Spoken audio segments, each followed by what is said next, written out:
asiento. Amén. El día de hoy, mis queridos hermanos, la palabra del Señor va a estar en el Evangelio de Lucas, capítulo 22. Evangelio de Lucas, capítulo 22. Y para empezar, a mí me gustaría hacerle una pregunta, ¿ya? ¿Puede un ministro de Dios, escogido por Dios, llamado por Dios, capacitado por Dios, un hombre que predica, que hace milagros, caer de la gracia del Señor? ¿Podría o no? ¿Qué es lo que nos dice la palabra? ¿Ya? Siempre nosotros, para dar una respuesta, el fundamento, ¿cuál tiene que ser? La Escritura, ¿ya? Y la Biblia a nosotros nos presenta varios casos de personas que cayeron de la gracia, que cayeron en desgracia, ¿ya?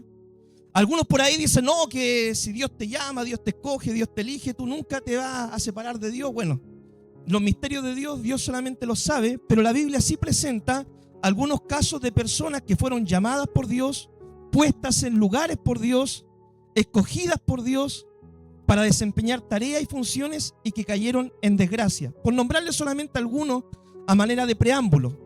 Uno de los primeros ejemplos que nosotros vemos en la Biblia es los hijos de Aarón, ¿ya?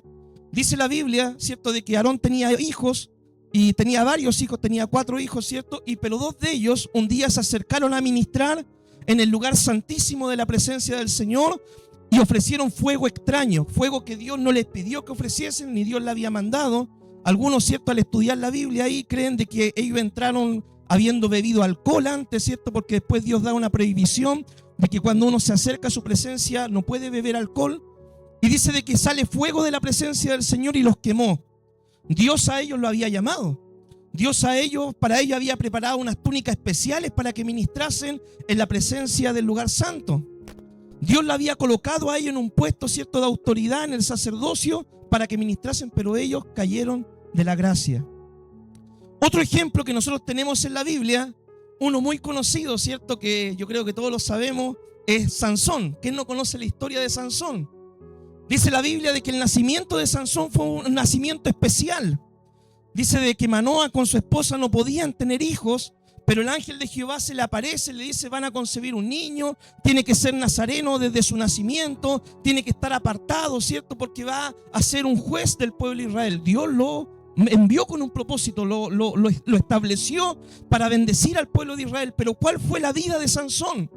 Sansón no debía cortar su cabello, debía abstenerse de cosas inmundas, pero Sansón, a medida que fue creciendo, fue poco a poco transigiendo con el pecado, fue jugándose con el pecado.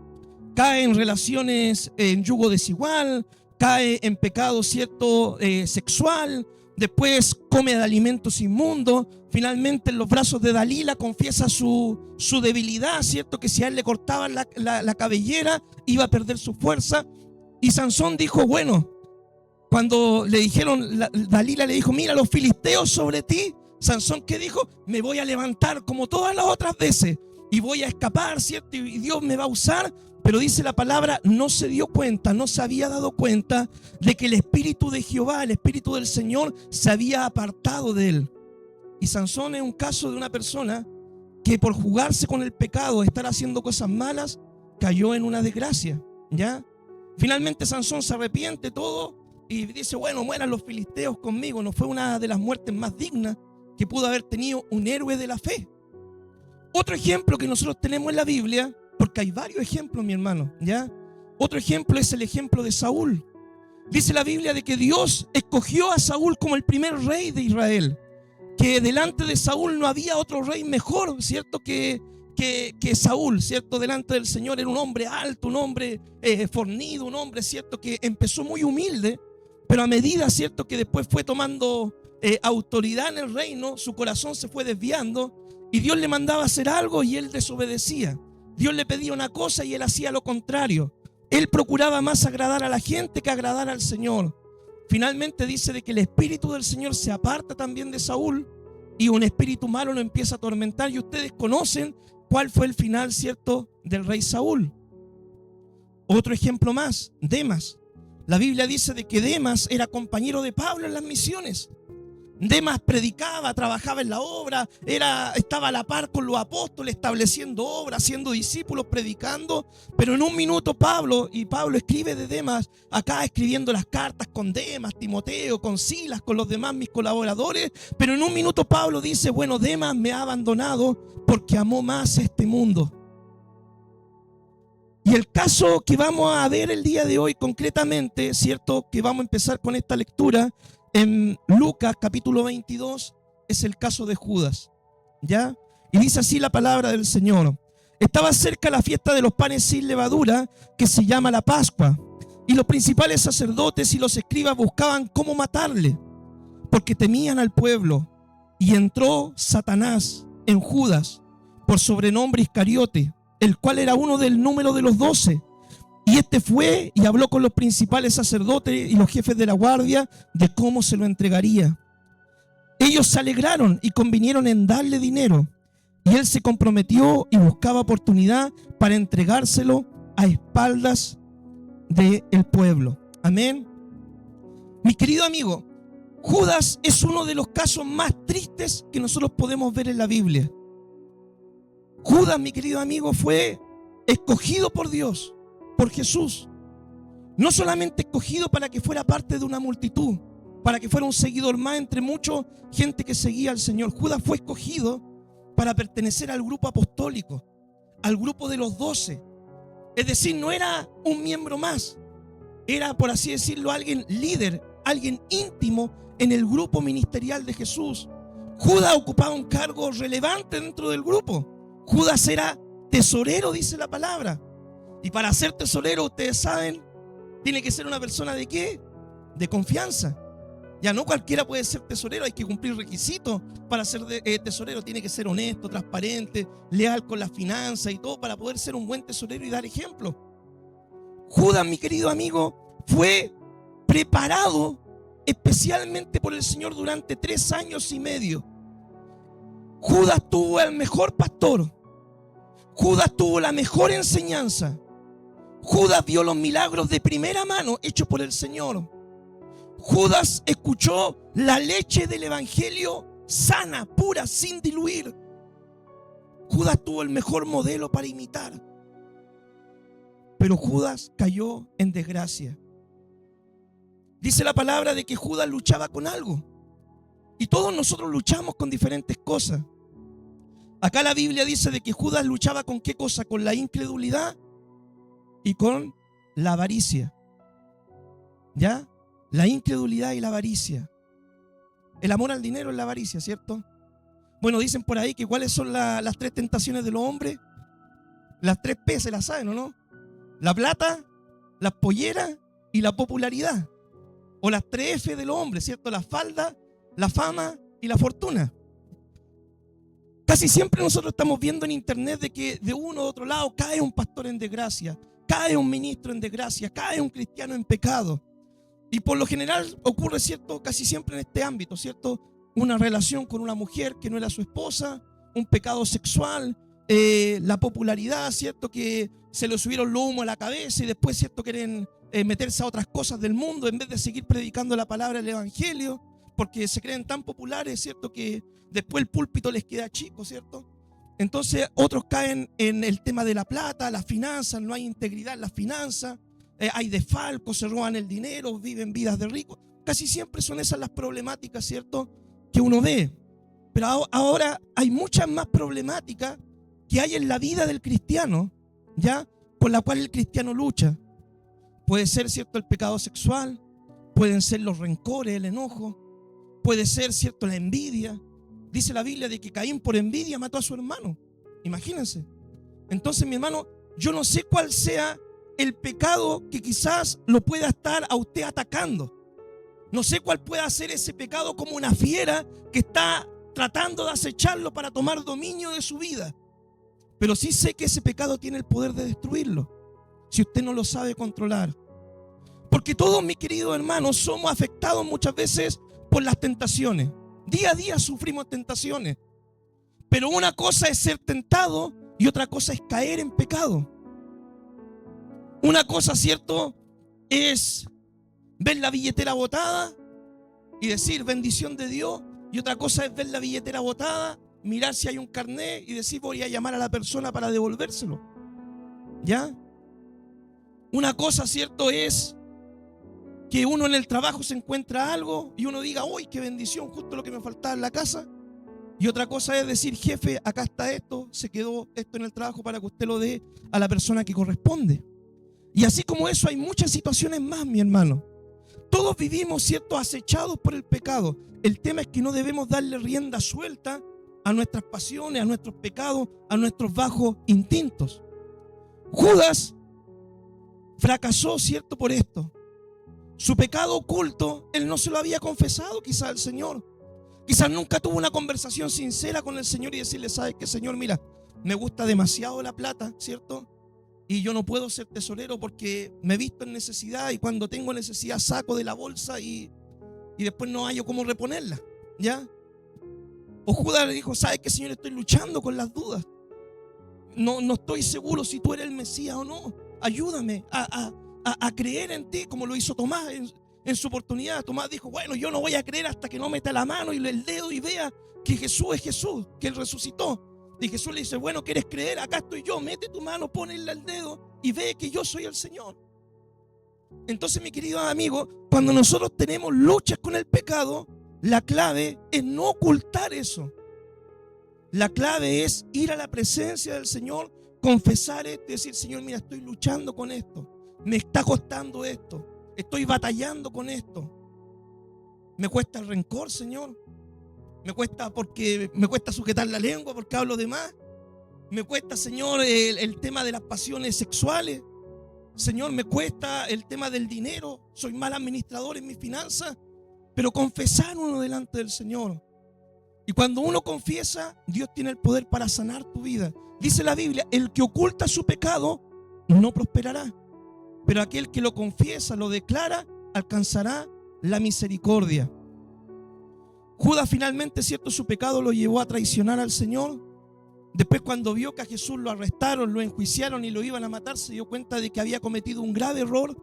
Y acá hay otro punto también, que quizás en un minuto de la vida todos nos podemos equivocar, podemos fallar. Pero donde el mundo no ve esperanza, en Cristo hay esperanza. Judas creyó de que para él ya no había perdón, no había solución, no había nada. Y él fue simplemente, tomó una soga, se ahorcó y ahí quedó la vida, el ministerio de Judas. Otro caso similar es el caso de Pedro, que también vamos a ver, ¿ya? Que Pedro también se equivocó, igual le falló al Señor, pero él, en vez de correr a ponerse una soga o a tirarse del risco para abajo, Pedro corrió a los pies de Cristo para alcanzar perdón y salvación. Vamos a ver, mi querido hermano, ahora la institución de la cena del Señor. Dice la palabra en Lucas 22:7. Llegó el día de los panes sin levadura, en el cual era necesario sacrificar el cordero de la Pascua. Y Jesús envió a Pedro y a Juan diciéndole, id y preparad la Pascua para que la comamos. Ellos le dijeron, ¿dónde quieres que la preparemos? Y él les dijo, he aquí, al entrar en la ciudad os saldrá al encuentro un hombre que lleva un cántaro de agua, seguirle hasta la casa donde entrare y decida al padre de familia de esa casa, el maestro te dice, ¿dónde está el aposento donde he de comer la Pascua con mis discípulos?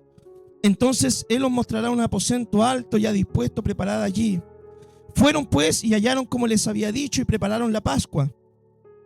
Cuando era ya la hora, se sentó a la mesa con los apóstoles y les dijo, cuánto he deseado comer con vosotros esta Pascua antes que padezca.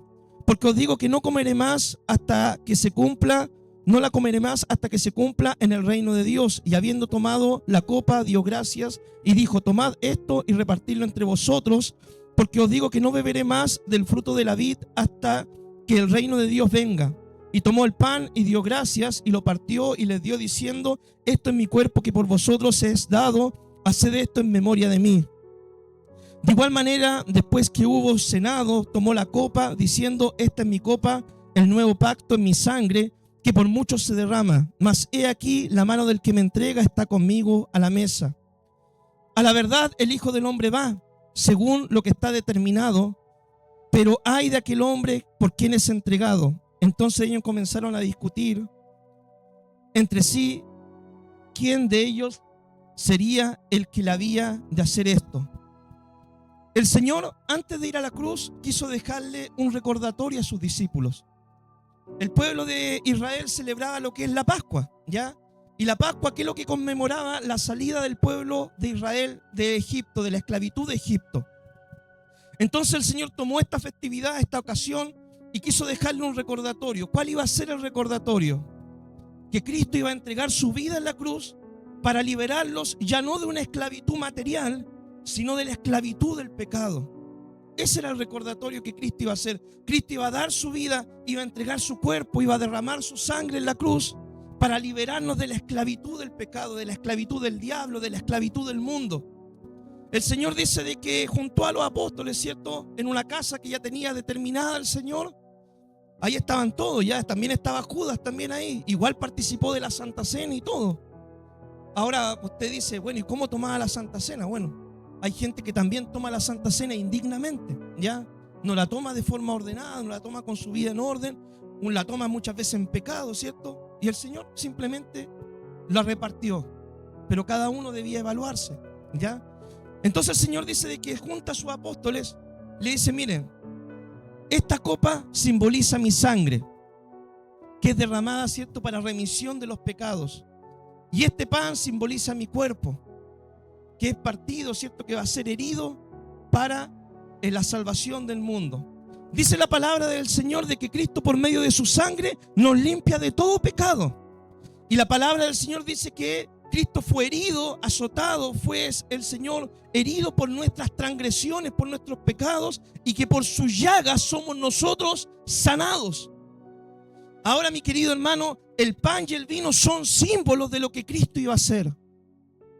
No es que el Señor les dijo, miren, este pan y este vino se va a convertir en algo literal, ¿cierto? Y usted lo va a comer y va a ser algo místico en su vida y van a ser un Jesús chico dentro de usted. No, ¿ya? Era un simbolismo de lo que Él iba a hacer. Como el bautismo, ¿cierto? ¿Qué es lo que simboliza el bautismo? La muerte al pecado y el nacimiento de una nueva vida. Eso simboliza el bautismo. Son símbolos que representan verdades espirituales.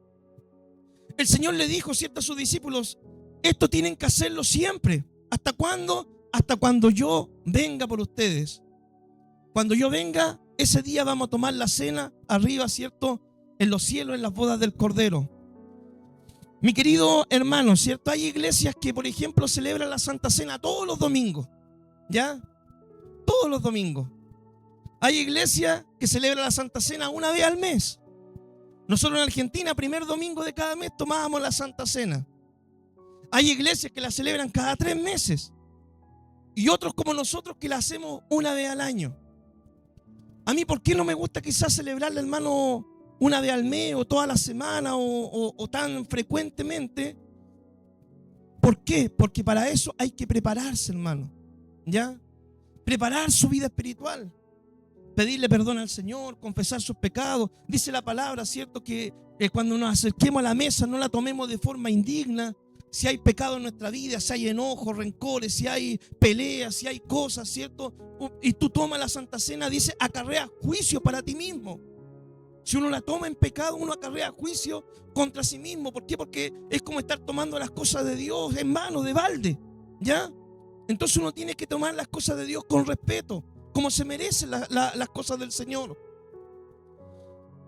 Entonces algunos, ¿cierto?, dicen, me toca Santa Cena el otro domingo, ya voy, tomo pan, tomo vino, me voy a sentar y total no pasa nada. No, sino que debe haber una preparación.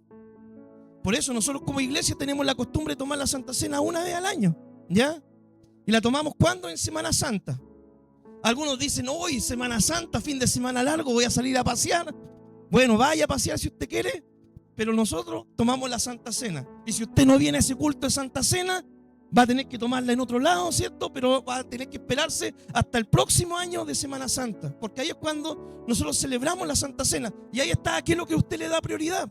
Si a buscar del Señor, si a consagrar ese día de Semana Santa, que muchas veces, mi hermano, con todo el respeto yo se lo digo, hasta los católicos muchas veces tienen más respeto de los días de Semana Santa que nosotros mismos los evangélicos, ¿ya? Entonces, mi hermano, Ahí elige usted, pero nosotros ese día tomamos la Santa Cena, ¿ya? Ahora la Santa Cena, mi hermano, uno cuando la toma tiene que acercarse con amor, con respeto, recordar lo que el Señor hizo por nosotros, ¿ya? Lo que el Señor hizo en la cruz por nosotros. Cristo murió, pagó el precio de nuestra salvación. No es cualquier cosa, mi hermano.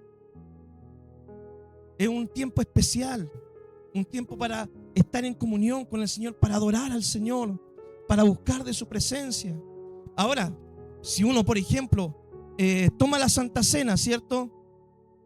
Y uno, por ejemplo, puede creer, que voy a tomarlo esto y esto va a ser algo místico, ¿cierto? Que me va a transformar, que me va a cambiar. Solamente por el hecho de comer y beber el pan y el vino, eso no va a pasar, ¿ya? Porque no es algo místico, ¿ya?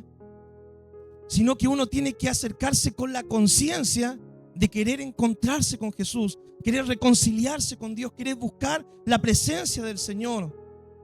Es lo mismo que cuando la gente dice, yo me quiero bautizar, ¿cierto?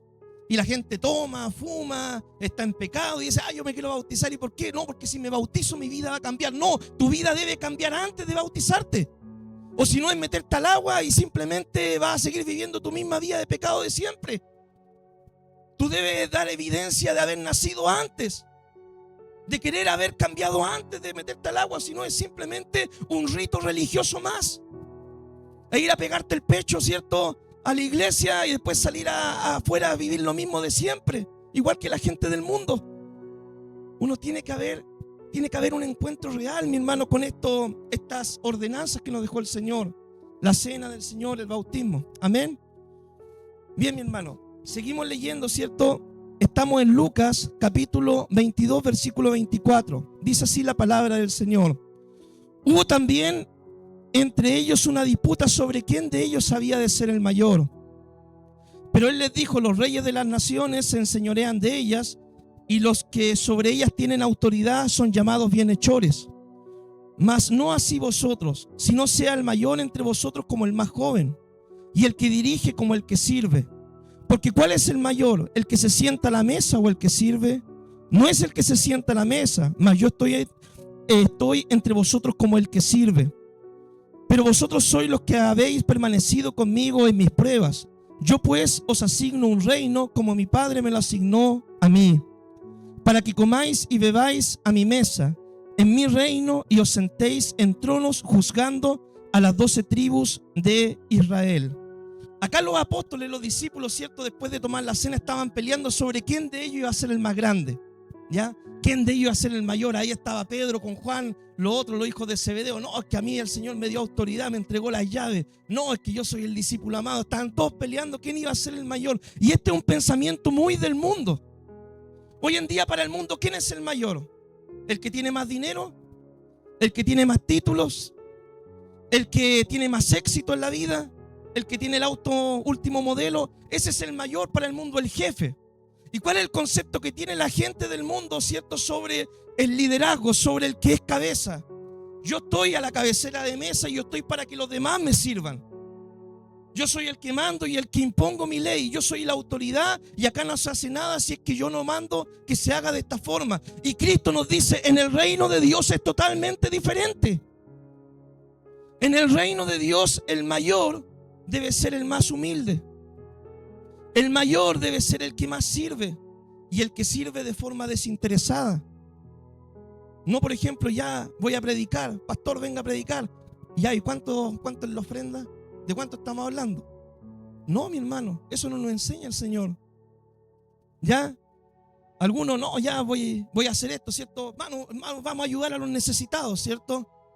Pero ahí sacamos las fotos para que todos nos vean, ¿cierto? Y después, publicidad, ¿cierto? No. El Señor nos dice, cuando des tu derecha, no sepa tu izquierda. El servicio debe ser desinteresado, sin buscar fama, sin buscar protagonismo, sin buscar ser yo, ¿cierto?, el que sea glorificado, sino que Cristo sea glorificado, Cristo sea exaltado.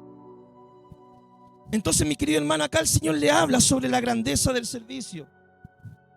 Y el Señor le dice, mira, todos nosotros podemos servir. Y de hecho la palabra de Dios nos dice de que Dios a todos nosotros, ¿qué es lo que nos dio?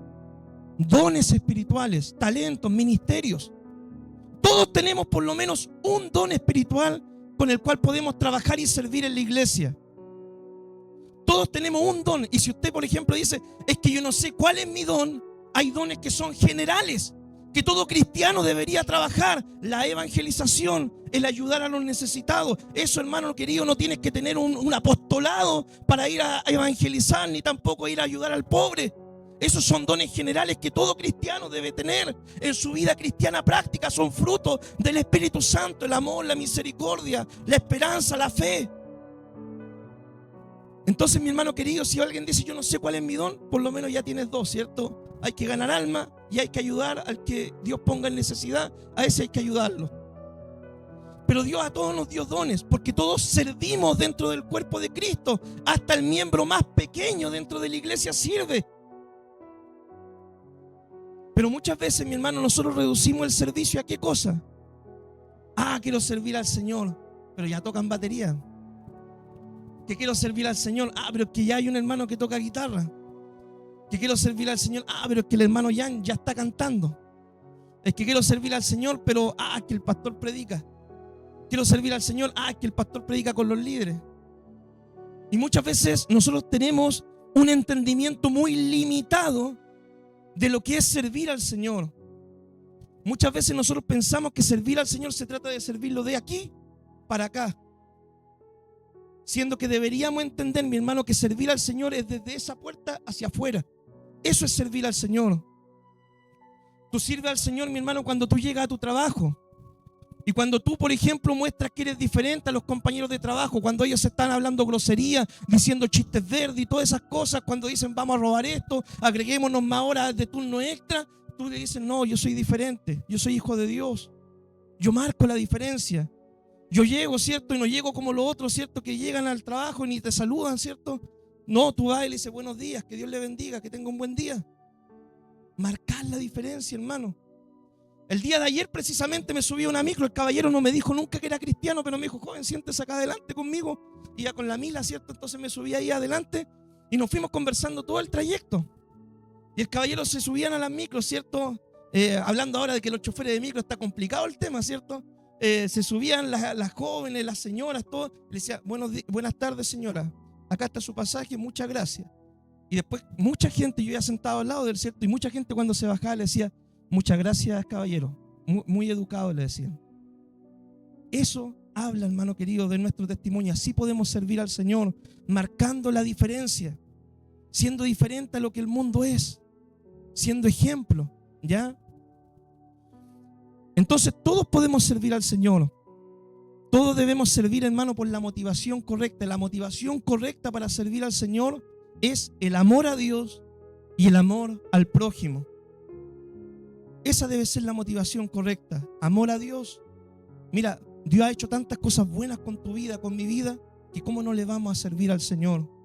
Dios ha sido tan bueno, tan generoso, tan bondadoso. Su misericordia es tan abundante. La gracia de Dios es tan tremenda. ¿Cómo no vamos a ser movidos a servir al Señor por gratitud, por amor? Y amar al prójimo.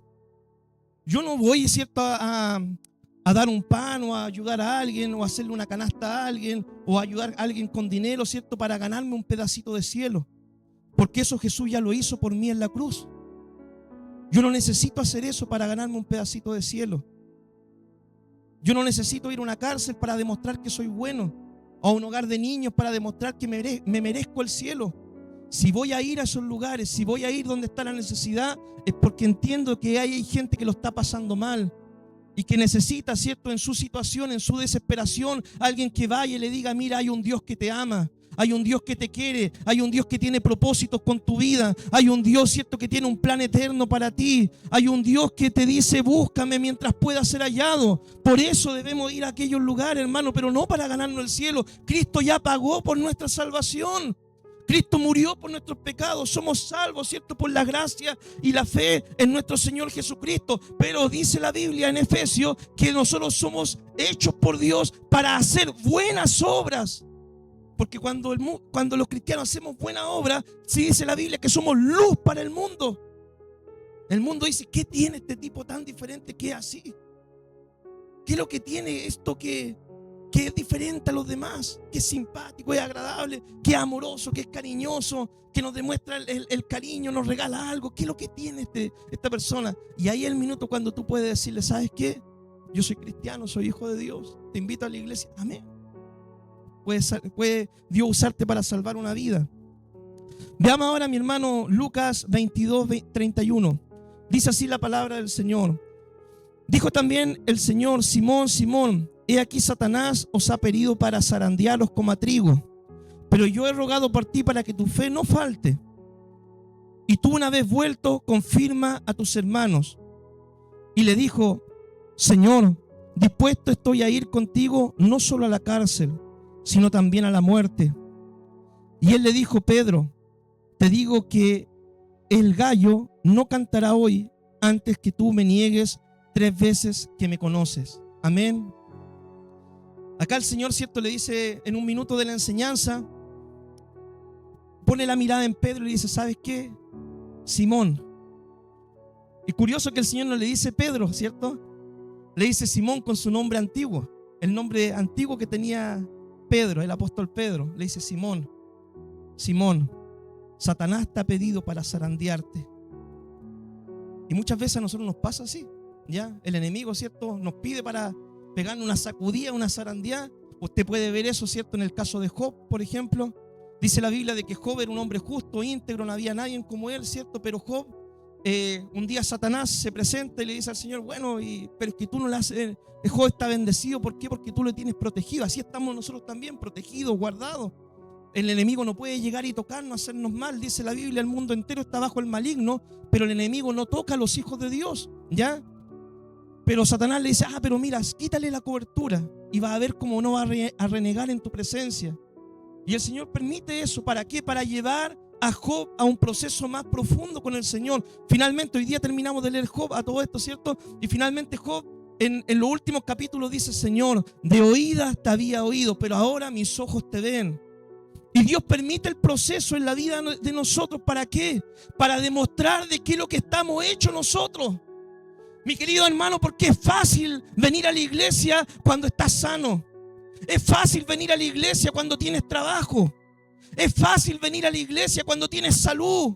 Es fácil venir a la iglesia cuando no tienes problemas con tu esposo, con tu esposa. Es fácil venir a la iglesia, hermano, cuando tu hijo, ¿cierto?, le está yendo bien en la universidad, en el colegio, cuando todo va viento en popa, cuando llega a fin de mes con dinero todavía en la cuenta. Es fácil venir a la iglesia así. Pero ¿qué pasa cuando empiezan a venir las pruebas, los problemas? Cuando Dios permite que el enemigo te empiece a zarandear, cuando viene la tentación, la prueba, el problema, la dificultad, cuando muchas veces te enfermas, cuando muchas veces, ¿cierto?, te echan del trabajo, cuando muchas veces el hijo se te empieza a poner rebelde y no sabes cómo tratar con él, cuando muchas veces, ¿cierto?, empieza a haber una discusión en el hogar y de repente por cosas mínimas, hermano, uno se desanima, se desalienta. Uno dice: bueno, ¿y para ir a la iglesia para qué? Eso es lo que quiere lograr el enemigo. Si estoy peleando con mi esposa, ¿para qué voy a ir al culto? Eso es lo que quiere hacer el diablo, dejarte en la casa, ¿ya? ¿Y por qué si sirvo al Señor? A mí me lo han dicho en alguna oportunidad. Mira, estoy tratando de hacer las cosas bien, sirviendo al Señor y todo, y no tengo trabajo, y la gente se desespera. ¿Por qué? Porque no confía en el proceso.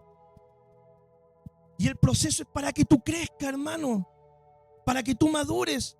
Acá Jesús le está diciendo: mira, Satanás ha pedido para zarandearte, he orado por ti, para que tu fe no falle. El tema es que Pedro, lo vamos a ver, ¿cierto?, después, capítulos más adelante, Pedro, ¿cierto?, en el minuto que Pedro tenía que estar orando, ¿qué es lo que estaba haciendo Pedro? Estaba durmiendo, como algunos de vosotros, dijo. En el minuto que tenía que estar escuchando la prédica, el sermón, estar orando, estaba durmiendo. Y cuando vino la prueba, Pedro no supo qué reaccionar, saca la espada, corta una oreja. Menos mal, hermano, no lo mató, sino ahí sí que literalmente hubiera ido crucificado al lado del Señor, ¿cierto? Y finalmente Pedro no supo cómo enfrentar la prueba. ¿Por qué? Porque no estaba preparado. Dice la Biblia de que cuando Pedro le falla al Señor, después como que de lejos lo seguía, trataba de ver qué es lo que pasaba con el Señor, pero tenía miedo. Y unas criadas le decían: tú estabas con el Señor, tú eras del grupo de Jesús, tú eras de ahí. No. Y finalmente, cuando niega 3 veces, se da cuenta que canta el gallo. y dice que lloró amargamente. Le fallé al Señor. ¿Cuántas veces Dios te ha hablado sobre un tema, sobre un punto, sobre algo? Necesito que haga esto en tu vida, necesito que cambie esto, necesito esto otro. Y en un minuto reacciona y dice, de nuevo le fallé al Señor. De nuevo me equivoqué, de nuevo me ganó mi debilidad, de nuevo me ganó mi pecado. ¿Por qué, Señor? Como te dije, ¿cierto? La respuesta no es ir a ahorcarse como Judas. La respuesta es poder estar en la presencia del Señor y reconciliarse con Jesús. Decirle, Señor, mira, te fallé, me equivoqué, cometí este error, este pecado. Mi humanidad, mi carnalidad, mi debilidad me traicionó, pero Señor, te pido perdón. Hermano querido, como dice el dicho, ¿cierto? Errar es humano, perdonar es divino. ¿Ya? Todos estamos expuestos a en un minuto, ¿cierto? Tropezar, caer, cometer un error. Nadie, hermano, diga, oh, yo, ¿cierto? He alcanzado la plenitud y yo jamás me voy a equivocar y nunca voy a caer. El apóstol Pablo dijo, hermano, el que se crea firme, mire que no caiga. Yo he conocido personas, hermano, ¿cierto? Que a mí me han dicho, bueno, pastor, hábleme duro nomás, dígame lo que tiene que ser, dígamelo tal cual como es la cosa, porque yo tengo cuero chancho. Hermano, no tenían nada cuero chancho. No tenían nada cuero chancho. ¿Ya? Porque vino la prueba, la dificultad, las cosas, todo, y no tenían cuero de chancho. ¿Ya? Entonces, hermano, mire el que está firme, mire que no caiga. Pero si uno llega a caer, mi hermano querido, ¿qué tiene que hacer? Correr a los pies de Cristo. Señor, perdóname, Señor, ten misericordia de mí. Dice la Biblia que Dios es amplio en perdonar, grande en amor, grande en misericordia. Él no quiere que nadie se pierda, sino que todos vengan al arrepentimiento. Pedro lloró en la presencia del Señor. Después vamos a ver, ¿cierto? Más adelante, Evangelio de Juan. En un minuto, ¿cierto? Después de la resurrección, Cristo se aparece en la orilla. Pedro, ¿cierto? Reconoce que el Señor. Pedro, ¿cierto? Se saca la ropa, se mete al mar, va al encuentro con Jesús y Jesús conversa con Pedro y Jesús le dice, Pedro, ¿realmente me amas? Sí, Señor, te quiero. ¿Realmente me amas, Pedro? Apacienta mi oveja, apacienta mis corderos. 3 veces, las 3 veces que Pedro negó al Señor, las 3 veces Cristo le hizo confirmar si es que realmente lo amaba y lo quería. Y Pedro, ¿cierto? Finalmente fue restaurado por el Señor. Por eso, mi hermano querido, si alguien cae, también puede ser restaurado. Pedro después se levanta el día de Pentecostés, hermano, predica un sermón y se convierte en 3.000 personas. Tremendo sermón que predicó. Entonces, mi hermano, Dios es un Dios de oportunidades. Porque Dios no quiere, hermano, que tú te pierdas. Dios no quiere que tú vayas al infierno, que te condene. Dios no quiere eso para tu vida. Dios quiere darte vida, salvación, vida eterna. ¿Ya? Y para eso, cuando nos equivocamos, si nos llegáramos a equivocar, que la idea es no fallar nunca, esa es la idea. Ya el ideal es nunca equivocarnos. Ojalá, hermano, todos pudiéramos vivir una vida como José, ¿cierto? Como Daniel, como Pablo, ¿cierto? Que nos convertimos y todo bien, pero si en algún momento pasara, recuerda siempre, hermano, de que el Padre no quiere que mueras fuera de casa, sino que vuelva a su presencia y encuentres perdón en Él. ¿Ya? Veamos ahora el último versículo, mi hermano, versículo 35, Lucas 22, 35, dice: y a ellos dijo, cuando os envié sin bolsa, sin alforja, sin calzado, ¿os faltó algo? Ellos dijeron nada. Y les dijo, pues ahora el que tiene bolsa, tómela, y también la alforja, y el que no tiene espada, venda su capa y compre una. Porque os digo que es necesario que se cumpla toda en mí aquello que está escrito. Y fue contado con los inicuos, porque lo que está escrito de mí tiene cumplimiento. Entonces ellos dijeron, Señor, aquí hay 2 espadas. Y Él les dijo, basta. En una primera instancia, mis hermanos queridos, ¿cierto? El Señor envió a los apóstoles con una misión. Le dijo, vayan a predicar el evangelio, no lleven bolsa, no lleven alforja. La alforja, ¿cierto? Era para llevar el alimento, las cosas, los vestuarios, todo. Dice, no lleven bolsa, no lleven, la bolsa es para llevar el dinero, ¿cierto? No lleven bolsa, no lleven alforja, no lleven nada, sino vayan con lo justo y necesario. Y confíen en qué cosa, en la provisión de Dios. Donde vayan y le abran las puertas, coman lo que les pongan por delante, coman, sírvanse, porque yo les voy a proveer en esta misión. Y el Señor cumplió su palabra. Ellos fueron, nada les faltó, las casas que los recibieron, ellos fueron atendidos, ¿cierto? Y regresaron, dice la Biblia, con gozo y con alegría. Pero ahora que estaba llegando el final del ministerio de Jesús, el Señor les dice, miren, ahora sí, muchachos, cuando vayan a predicar, lleven la bolsa, lleven la alforja, lleven, ¿cierto?, una espada. ¿Y por qué? Es la pregunta. Ahora el Señor, cierto, iba a enfrentar la cruz, iba a morir, iba a resucitar, y los discípulos debían ahora seguir cumpliendo con la tarea. Y acá hay un punto importante, mi hermano, que nosotros debemos confiar en la provisión de Dios, pero nosotros también debemos ser prevenidos para vivir nuestra vida cristiana. Mi hermano querido, nosotros debemos adorar a Dios con las manos bien en alto, dándole toda la gloria y la honra al Señor. Pero también tú debes tener los pies bien puestos en la tierra para saber dónde estás caminando, dónde estás pisando, las decisiones que estás tomando. No, Señor, yo me voy a dedicar simplemente a predicar el evangelio, a hacer la obra y todo el tema. Y si no ahorras, ¿cierto? Si no guardas, si no invierte, si no estudia, si no saca un trabajo, si no tiene un oficio, si no, ¿de qué vas a vivir? Dios, claro, te va a proveer el pan, el agua. Pero ¿será eso te alcanzará para mantener una familia? ¿Eso te alcanzará para invertir en el reino del Señor? ¿Te alcanzará el día de mañana quizás para comprarte un auto y hacer la obra del Señor de forma más cómoda? Hay muchos pastores, hermanos, y mucha gente cristiana, ¿cierto?, que cae en desgracia. ¿Por qué? Porque no voy a dedicarme al Señor, ¿cierto? Pongo el templo a nombre de la misión y me dedico a predicar a la obra del Señor y todo el tema, ¿cierto? Finalmente muere el pastor, el templo de la misión, la familia queda sin nada. No, hermano, uno tiene que saber que Dios te va a proveer, pero también no ser previsor. ¿Ya? Esto es parte, hermano, de la vida cristiana. Yo me acuerdo cuando me mandaron acá a pastorear, ¿cierto? Hace harto tiempo atrás, 8 años. Me acuerdo de que el obispo conversó conmigo, ¿cierto? Me dice, mira, Jorge, vas a recibir una iglesia, me dijo. Hay un grupo grande, me dijo. Unas 30, 40 personas, me dijo. Y bueno, pero para tomar la iglesia, yo necesito que tú dejes tu trabajo secular. Yo siempre he trabajado, hermano, desde que salí del liceo, ¿ya? Miedo al trabajo no le tengo. Miedo a quedar sin trabajo, sí, puede ser, ¿ya? Pero miedo al trabajo no le tengo. Entonces, para tomar la iglesia me dijeron, te vamos a pasar la iglesia, pero tú necesitas dedicarte a la obra, necesitas, ¿cierto?, dedicarte 100% a la obra, los hermanos necesitan ser atendidos y todo el tema, me dijo. Así que tú vas a tener que vivir de los diezmos, de las ofrendas de la iglesia, ¿cierto?, ahí del ministerio. Me acuerdo, tomé la iglesia, hermano, un 15 de diciembre, ¿ya? Llegó a fin de mes. Me acuerdo que mi hermanita Alicia va y se me acerca y me dice, bueno, como estuvo 15 días el pastor Juan y ahora usted estuvo los otros 15 días, le va a tocar su parte, ¿cierto?, de los diezmos que llegaron. ¿Cuántos fueron? 80,000 pesos. Yo dije, amén, Señor, 80,000 pesos. Bueno, tengo el seguro, el seguro de cesantía, ¿cierto? Ya, por 2, 3 meses.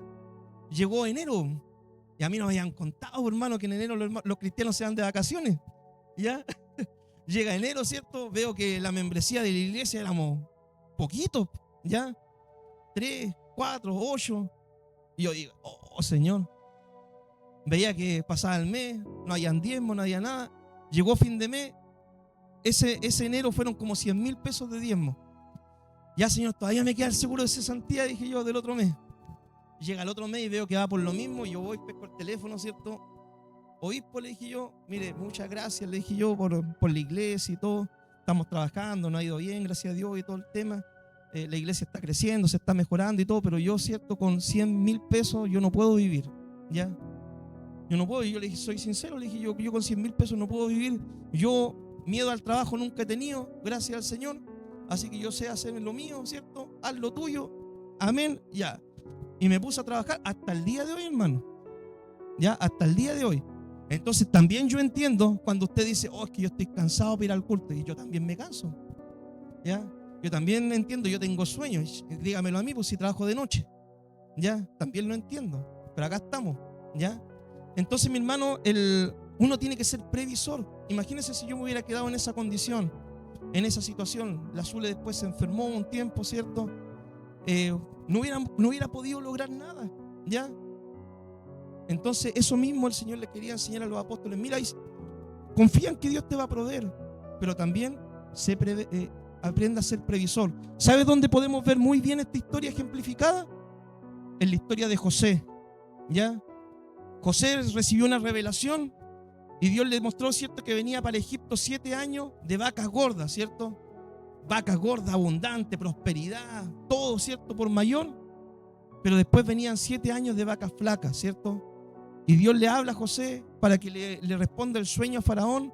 Faraón le dice, oye, ¿sabes que Dios te lo reveló a ti, así que tú eres el hombre, hácete cargo? José, ¿qué es lo que hizo? Se preparó, proveyó, ¿cierto? La preparación. En los tiempos de abundancia recogió a montón, hermano. Y cuando vino la necesidad, tuvo en los tiempos de escasez. Hay que aprender, hermano, de la hormiga. La hormiga, ¿cuánto trabaja, hermano? Trabaja 6 meses y descansa el resto del año. Prepara su alimento en verano y en invierno inverna, ¿ya? Así también tenemos que ser nosotros los cristianos, ¿ya? Tenemos nuestros recursos, no todo lo que tú tienes para gastarlo, ¿ya? Hay que hacer con el dinero, pagar las deudas, las cuentas, pero también uno tiene que ir siendo ordenado, ¿cierto? Para que no nos falte mientras hagamos la misión, mientras estamos acá en vida. Amén.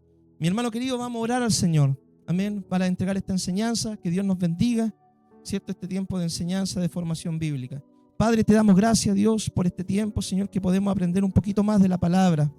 Amado Dios, ayúdanos, Señor, a nunca caer de tu gracia, Señor. Amado Dios, tú nos has llamado, nos has escogido, nos has elegido para ser discípulos tuyos. Amado Dios, pero que esas luchas que tenemos cada uno de nosotros, Señor, siempre las podamos confesar en tu presencia. Amado Dios, Padre, para que el pecado nunca tome dominio, control de nuestra vida, sino que podamos siempre vencer con tu ayuda, Señor.